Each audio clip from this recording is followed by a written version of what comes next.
आज भी लगातार गोरखपुर क्षेत्र में हत्याएं, नशे के कारोबार, लूटपाट ये बड़े पैमाने पर देखी जा रही है। भीम आर्मी चीफ चंद्रशेखर आजाद पहुंचे 1 साल बाद गोरखपुर। वहां पर उन्होंने मीडिया से बातचीत में कहा कि गोरखपुर बहुत प्यारा है और योगी सरकार को टारगेट करते हुए कहा यहाँ पर जो रोजगार, नशे और क्राइम की समस्या है उसमें बड़ा काम नहीं हुआ। और उन्होंने कहा कि आज भी यहाँ पर हत्याएं और नशे के कारोबार गंभीरता से देखे जा रहे हैं। आज भी लगातार गोरखपुर क्षेत्र में हत्याएं, नशे के कारोबार, लूटपाट ये बड़े पैमाने पर देखी जा रही है, तो इन पे भी सरकार के लोग गंभीरता से काम करना चाहिए। उन्होंने कहा कि मुख्यमंत्री जी को तो उत्तर प्रदेश में सबसे ज्यादा पावर है। अगर वो अपने जिले में ही अच्छा काम नहीं कर पा रहे हैं तो उनकी कार्यशैली पर प्रश्न चिन्ह लगता है। ये मुख्यमंत्री को तो सबसे ज्यादा ताकत है उत्तर प्रदेश में।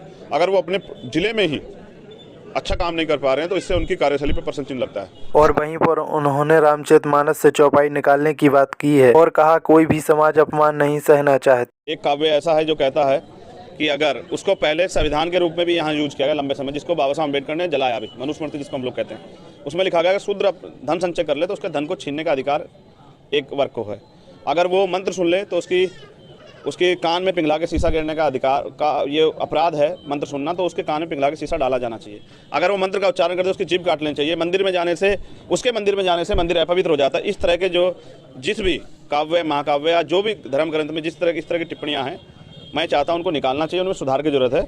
गली सड़ी व्यवस्था में अब लोगों को जीने की आदत नहीं है। कोई भी समाज, चाहे वो महिलाएं हों, शूद्र हो, दलित हों, पिछड़े हों, आदिवासी, कोई भी अन्य धर्म है, वो अपमान नहीं सहना चाहता। और उन्होंने बीजेपी पर निशाना साधते हुए कहा कि सरकार लोगों को रोजगार तो नहीं दे पाई, लेकिन राशन के बहाने लोगों को प्रभावित करने का काम कर रही है। बीजेपी ने लोगों की जन भावनाओं के साथ खिलवाड़ की।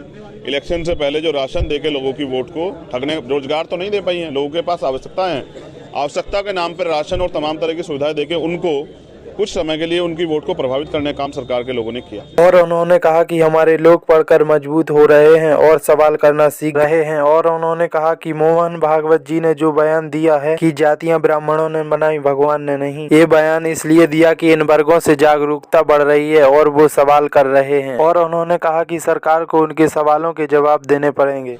कल जो स्टेटमेंट मोहन भागवत जी ने दिया कि जाति भगवान ने नहीं, ब्राह्मणों द्वारा बनाई गई है, ऐसा स्टेटमेंट देने की नौबत इसलिए आन पड़ी क्योंकि अब इन वर्गों के अंदर चेतना, जागरूकता उत्पन्न हो चुकी है। वो अपनी बात को कहने के लिए उनके पास वॉइस है।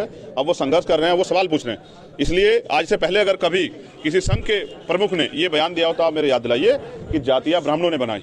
बयान इसलिए देना पड़ा कि इन वर्गों में अब जो जागरूकता पैदा हुई है एजुकेशन की बदौलत, वो सवाल कर रहे हैं और सवाल का जवाब सरकारों को और जो मठाधीश बैठे उनको देना पड़ेगा। और उन्होंने कहा कि सरकार एजुकेशन और हेल्थ का बजट कम कर रही है और उन्होंने सरकार को फेलियर बताया है। बजट में एजुकेशन का जो बजट था उसको कम किया, हेल्थ का बजट कम किया। क्यों कम किया है बताए सरकार?